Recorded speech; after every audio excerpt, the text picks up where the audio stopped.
My name is Charles Darwin, the naturalist who proposed the theory of evolution by natural selection and changed the scientific world as it was known. I was born Charles Robert Darwin to Susanna and Robert Darwin. Growing up, I had a healthy interest in playing outdoors and exploring nature, just like any other kid.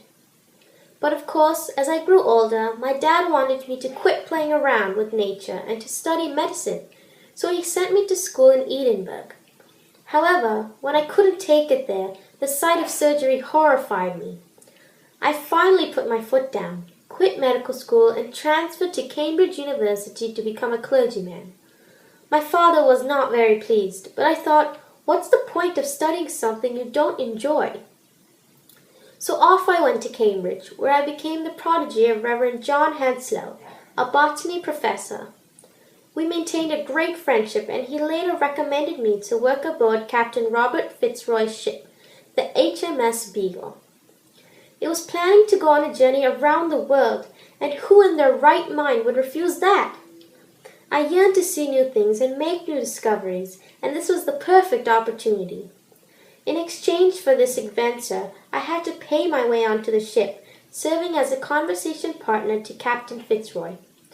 Since we both had an avid love for science, we had plenty to talk about, and I was very happy with my new job. And so started a journey I would never forget. We embarked from England in December 1831. The main goal of the journey was to chart poorly known stretches along the South American coastline. While the crew explored the coast, I would happily spend much of my time collecting thousands of South American plants and animals on land. Mock me if you will, but I was surprised that the organisms I saw were so different from those in England. I made sure to write down plenty of notes on what I observed. I noticed that the characteristics that I deemed strange actually helped the plants and animals survive in their unique environments, which of course were different from the ones in England. The crew and I sailed from the humid jungles of Brazil to the grasslands of Argentina to the towering peaks of the Andes. Interestingly enough, I noticed how the plants and animals of temperate regions of South America closely resembled species living in the tropical regions of South America, more than those living in similar climates in England. The fossils I found were significantly South American in their resemblance to living animals of the continent, no matter how the climate was like. Since I did spend much of my time sailing, I had a lot to think about while I was in my room, trying not to heave. Traveling by ship was not my go-to route of transportation, and seasickness came and went each day. But the discoveries I made on land far outweighed the stomach aches, so I kept my mouth shut. I would distract myself by reading Lyell's brilliant book, named The Principles of Geology. Although never did I think I would be experiencing geologic change firsthand. When a violent earthquake shook the coast of Chile, I observed afterwards that the rocks along the coast had been thrusted upward. I found fossils of ocean organisms in the rocks that were high in the Andes. I inferred that these fossil-containing rocks must have been raised there by multiple earthquakes of the past.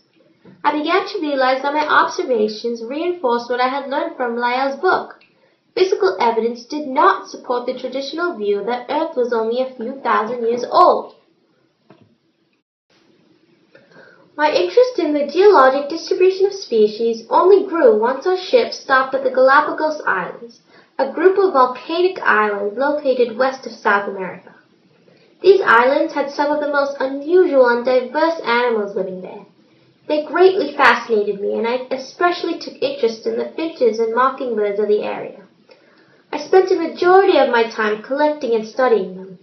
Eventually, I realized that the mockingbirds, although similar to each other, were different species.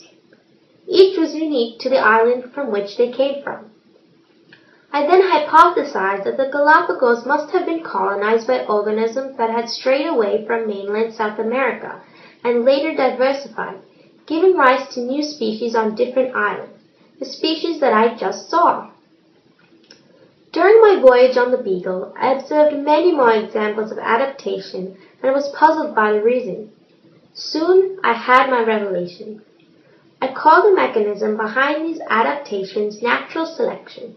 a process in which individuals that have certain inherited traits tend to survive and reproduce at higher rates because of those traits. In 1840, I finally put my writing skills to work with an essay on descent with modification using natural selection as its mechanism. I was scared to put out my work, since ideas like these were not welcome during my time. There were many people who would accuse me of blasphemy against the holy word because evolution went against all the principles taught by the church. I held back and continued to add more evidence to my growing paper. I soon sent a copy to my great friend Lyell, and although he did not believe in evolution, he urged me to publish my work before someone beat me to it. Unfortunately, to my great despair, Alfred Russel Wallace came along. He sent his manuscript to me, and his evolutionary hypotheses were nearly identical to mine. I was crushed, but still sent his work to Lyell as he requested. On July 1, 1858, Wallace's paper with some of my unpolished works to the Linnean Society of London. I worked to quickly publish my own book after this. Shortly a year later, I finished and released my life's work on the origin of species by means of natural selection, or fondly called the origin of species. I was proud of my work, and although Wallace's paper was released first, even he agreed that my work was developed more extensively.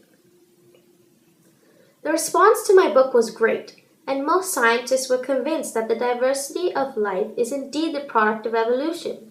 Over time, my hypothesis became an accepted theory, and by the time of my death in April 19 of 1882, a revolution in science had started, and many people began to recognize the importance of natural selection as a plausible hypothesis for evolution.